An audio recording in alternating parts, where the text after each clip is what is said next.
नमस्ते दोस्तों, कैसे हो आप सब। आशा करती हूँ आप सब अच्छे होंगे। स्वागत है आपका अपने चैनल टाइम पास सभी में, आपकी दोस्त सभी के साथ। भगवान श्री रामचंद्र को वनवास हुआ। वनवास दिया स्वयं उनके पिताजी ने। ऐसा कौन सा वरदान था जिसकी वजह से राजा दशरथ को अपने प्राणों से प्रिय पुत्र राम को भी वनवास देना पड़ा? आप लोगों ने कभी सोचा है? आज मैं आप सबको इसी के बारे में कहानी सुनाने वाली हूँ। कहते हैं जब देवासुर संग्राम छिड़ा तो देवताओं ने अयोध्या के राजा दशरथ को भी अपनी तरफ से असुरों से लड़ने के लिए बुलाया।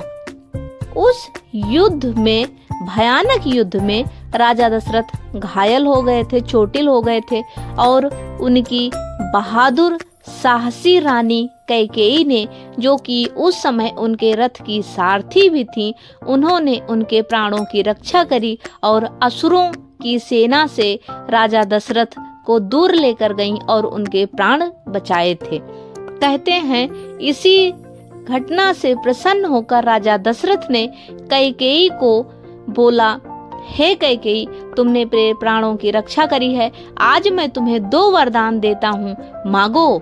क्या मांगती हो? कैकेयी वीर, साहसी और साथ में बहुत बुद्धिमान थी।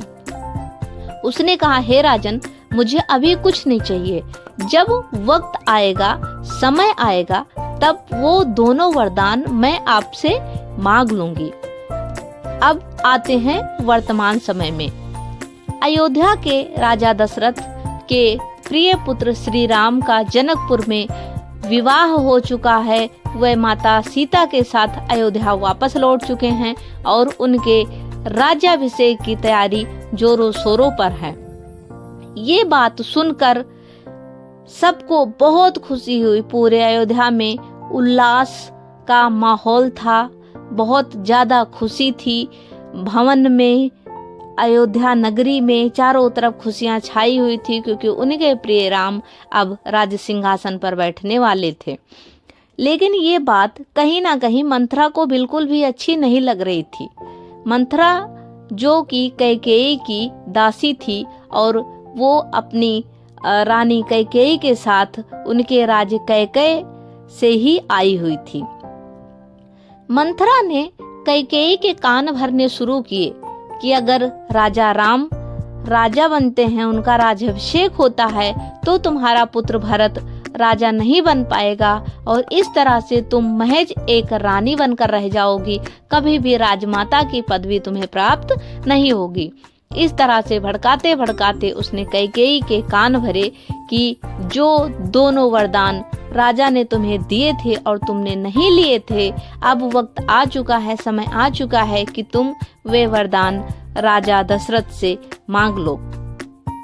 कैकेयी, जो कि राम को बहुत ज्यादा प्रेम करती थी, पहले तो उसे बात समझ में नहीं आई, लेकिन बाद में वो इस बात के लिए तैयार हो गई और रानी कैकेयी उपभवन में जा करके हरण परण ले करके उपभवन में पड़ी रही। जब राजा दशरथ महल में लौट करके आए, उन्हें ये बात पता चली कि उनके प्रिय रानी उपभवन में हैं। वे वहां गए, उन्होंने रानी कैकेयी से बात करी और रानी कैकेयी ने कहा कि हे राजन, आज समय आ चुका है कि मैं अपने दोनों वरदान आपसे मांगती हूँ। राजन ने कहा, हाँ, आज मैं बहुत प्रसन्न हूँ, क्योंकि सुबह प्रातः काल में मेरे प्रिय पुत्र राम का राज्याभिषेक होने वाला है। तो हे कैकेयी, मांगो, तुम क्या मांगती हो? जब कैकेयी को ये बात पता चली तो उसने कहा, हे राजन, मैं अपने दोनों वर आपसे मांगती हूँ। पहले वर में मैं राम को 14 वर्ष के लिए वनवास मांगती हूँ और दूसरे वरदान में मैं भारत के लिए अयोध्या की राजगद्दी की मांग करती हूँ। मुझे मेरे ये दोनों वरदान दे दीजिए। राजा दशरथ को ये सुनकर जैसे सदमा सा लगा। उनको अपने प्रिय पुत्र राम के लिए, जो उनका सुबह राज्याभिषेक होना था, उन्हीं राम को उनकी ही प्रिय पत्नी कैकेयी वनवास के लिए भेजना चाहती थी। राजा दशरथ को ये बात समझ में नहीं आ रही थी, क्योंकि कैकेयी स्वयं भी राम को बहुत ज्यादा प्रेम करती थी। उन्हें समझ में नहीं आ रहा था कि अचानक कैकेयी को क्या हो गया और कैकेयी को बहुत समझाया, उनको ये बात बहुत ज़्यादा समझाई गई, लेकिन कैकेयी ने बात नहीं मानी और अपने दोनों वरदान राजा दशरथ से ले लिए। जब राम को ये बात पता चली तो वे वन जाने को खुशी खुशी तैयार हो गए।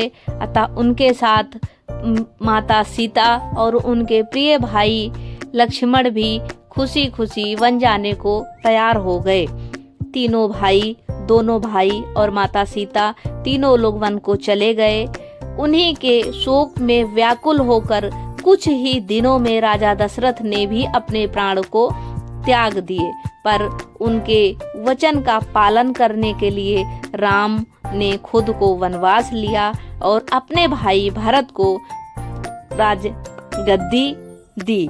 तो ये थे वह दोनों वरदान, और जिसकी वजह से भगवान श्री राम को भी वनवास झेलना पड़ा, इतने कष्ट झेलने पड़े, माता सीता का हरण हुआ। तो आप लोगों को मेरी कहानी कैसी लगी? मैं जानती हूँ कि मेरी कहानियाँ छोटी होती हैं, आप लोगों को अगर थोड़ी सी भी अच्छी लगें तो प्लीज़ मेरे चैनल को सब्सक्राइब करिए, वीडियो को लाइक करिए, और अगर आपको कुछ भी जाननी हो और भी कोई कहानी सुननी हो तो प्लीज़ मुझे कमेंट में ज़रूर बताइए, मैं आप तक पहुँचाने की कोशिश ज़रूर करूँगी। नमस्कार।